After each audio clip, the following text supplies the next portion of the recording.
In the late 1960s, California was a place of contrasts. On one hand, it was the beating heart of the counterculture movement, where peace rallies, anti-war protests, and the ideals of free love filled the streets. San Francisco had become a symbol of youthful optimism, a city alive with music, art, and a vision of a new world. Yet just beneath the surface of this hopeful energy, darker forces stirred. Crime rates were climbing, social unrest was spreading, and a sense of unease lingered, reminding everyone that even in a time of so-called peace, violence could erupt without warning. It was against this backdrop that one of the most chilling figures in American criminal history emerged. He would become known as the Zodiac Killer, a man who taunted police and the press, who murdered without remorse, and who turned his crimes into a twisted game played out in public. What set him apart was not just the brutality of his acts, but the way he sought attention, demanding that the world bear witness to his cruelty. The story begins on the night of December 20th, 1968.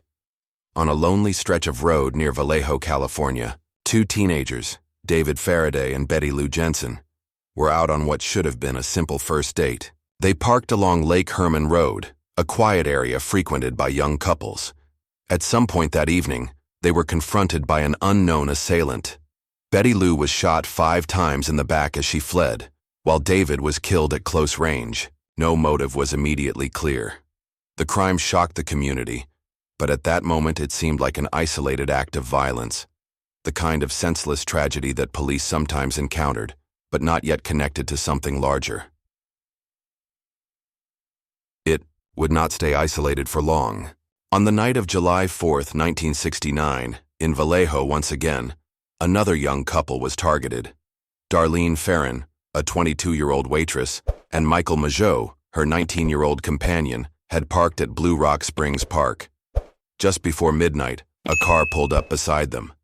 A man stepped out and fired a handgun into their vehicle. Darlene was fatally wounded, while Michael, though critically injured, survived. His testimony would become one of the first descriptions of the man who would later call himself Zodiac. What made this attack even more disturbing was what happened less than an hour later. The Vallejo Police Department received a call from a man who calmly claimed responsibility for both the Blue Rock Springs shooting and the murders on Lake Herman Road the previous December. He provided details that only the killer could have known, confirming his identity as the same person behind both crimes. For investigators, this was no longer the work of a random attacker. This was someone who wanted recognition, someone who wanted his crimes to be noticed. And the police, along with the public, were just beginning to understand the scope of the nightmare that was unfolding.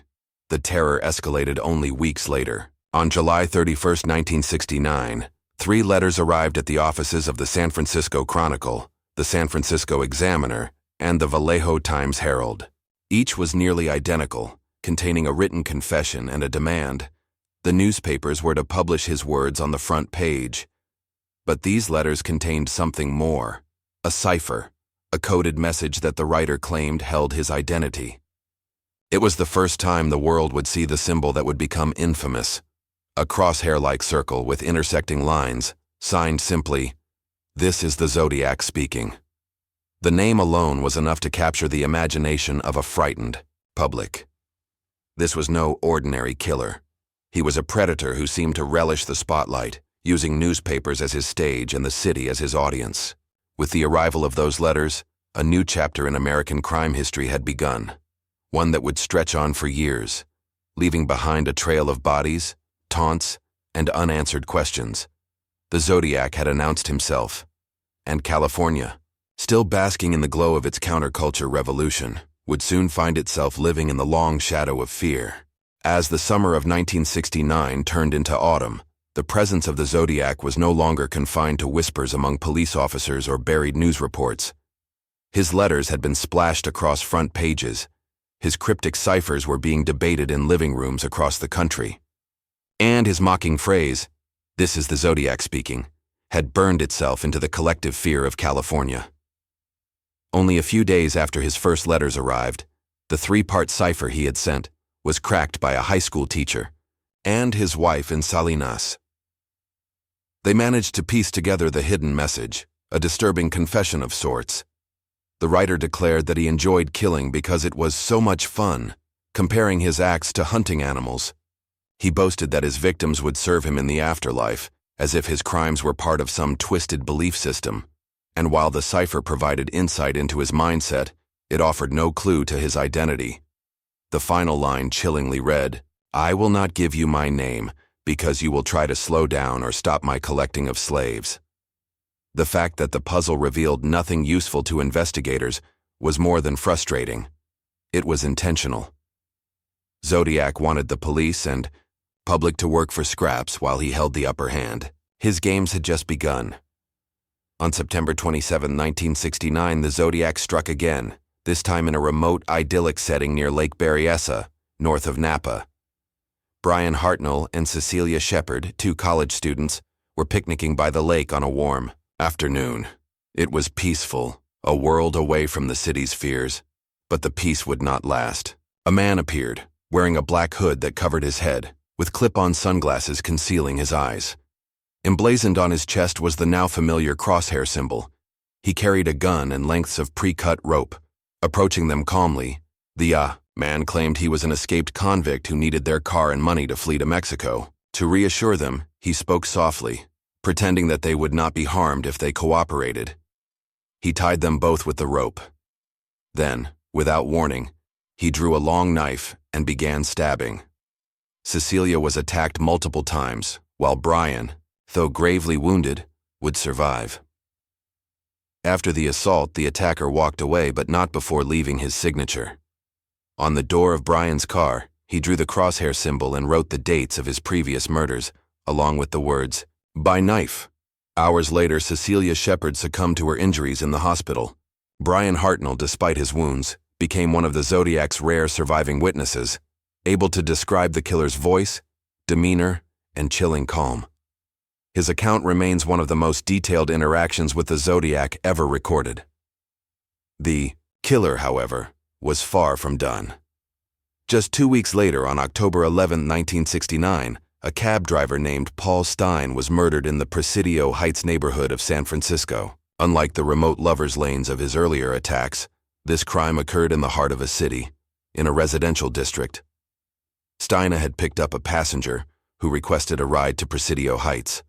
Once the cab stopped, the passenger pulled out a gun and shot Stine point-blank in the head. He then calmly wiped down the cab, tearing away a piece of Stine's shirt before walking away into the night. What made this murder even more remarkable was that several teenagers witnessed it, from their house across the street. They quickly called the police and even provided descriptions. A patrol car arrived within minutes. Officers saw a man walking in the area who matched the description, but, due to a mistake in the broadcast report, which identified the suspect as a black male instead of a white male, the man was allowed to walk away. It is widely believed that those officers came face to face with the Zodiac himself and unknowingly let him slip into the shadows. Days later, the San Francisco Chronicle received another letter.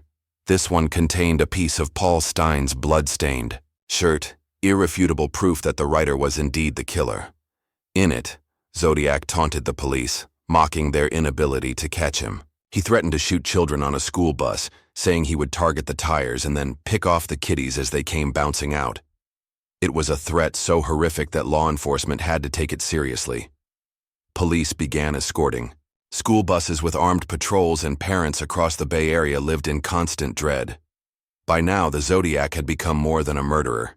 He was a terrorist of the public mind, spreading fear far beyond the actual number of victims. His unpredictability, his public taunts, and his ability to escape capture made him seem larger than life, almost like a figure pulled from urban legend. And yet his crimes were all too real. Families were shattered, lives were destroyed, and communities were left wondering when, or where, he would strike next. By the end of 1969, the Zodiac had killed at least 5 people, and injured 2 others, though he claimed many more victims in his letters. He had become an enigma, a phantom that could appear anywhere. And as the decade turned, police forces across California braced themselves. The killer was not finished. He was only expanding his game. By 1970, the Zodiac Killer was no longer a local story confined to Northern California. His letters, his puzzles, and his bold threats had captured headlines across the country.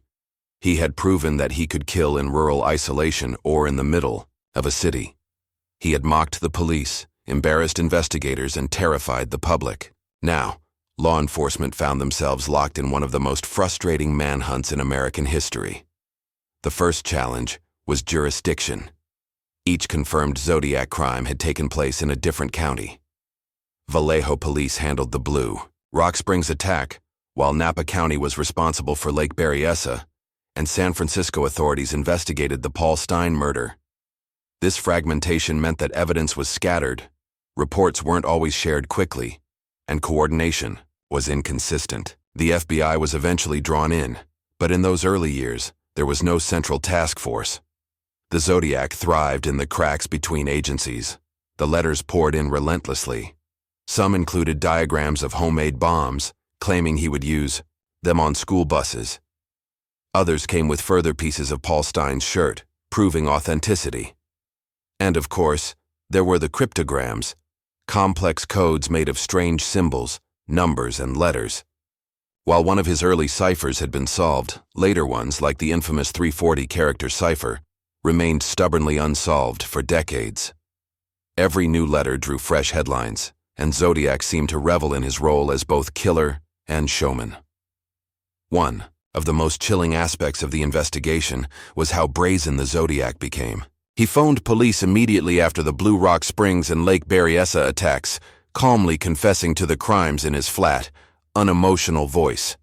He sent detailed accounts to newspapers, daring them to publish his words. And he seemed to follow media coverage closely, responding directly to police statements in his subsequent letters. It was a deadly conversation, one that forced authorities to treat him not just as a murderer, but as a manipulator of public fear. Detectives poured through thousands of tips, leads, and potential suspects. Among the many names investigated, one stood out above the rest: Arthur Lee Allen. Allen was a former schoolteacher living in Vallejo, and several details seemed to point in his direction. He owned a Zodiac brand wristwatch with the same crosshair logo the killer used in his letters. He was known to have disturbing behaviors, and some acquaintances claimed he had spoken about fantasies of hunting people with a gun. He also lived near some of the crime scenes. In 1972, Allen was questioned extensively by police. He denied any involvement and claimed he had been elsewhere during the attacks. Search warrants of his home revealed weapons, explosives manuals, and strange materials, but nothing conclusive that tied him directly to the murders or the letters. Despite being the strongest suspect, Allen was never arrested. Decades later, DNA testing on the Zodiac letters failed to link him to the crimes. For many, he remains the most likely candidate. For others, the lack of hard evidence keeps the case wide open. Allen wasn't the only suspect. Over the years, dozens of men were investigated. Some were cleared by handwriting analysis, others by fingerprints, and still others by alibis. Police chased down confessions, anonymous tips, and bizarre claims from individuals who wanted to insert themselves into the legend. Each dead end only deepened the mystery. Meanwhile, the killer's communication continued. At one point, he claimed to have killed as many as 37 people. Investigators could only confirm a fraction of that number, but the possibility of unlinked murders haunted them. His writing style shifted over time, sometimes grandiose, other times mocking. He seemed to enjoy toying with the very people trying to stop him. The pressure mounted on investigators. Newspaper editors faced criticism for publishing the Zodiac's letters, yet they knew that withholding them could put lives at risk. The public demanded answers, but every lead seemed to dissolve into frustration.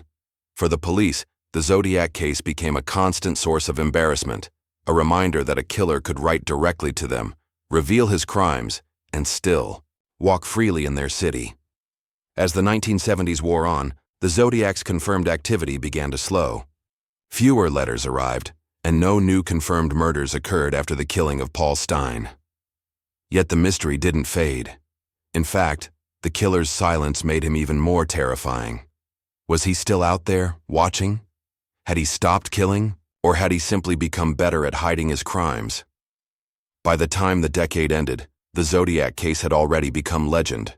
Despite countless hours of investigation, despite cooperation between local police and federal agents, despite handwriting experts, cryptographers, and informants, the killer had evaded capture. He had played his game, written his rules, and left authorities grasping for shadows. And even in his silence, the fear he created endured. Parents still remembered the bus threats. Survivors lived with their trauma. Detectives carried unsolved files they could never close.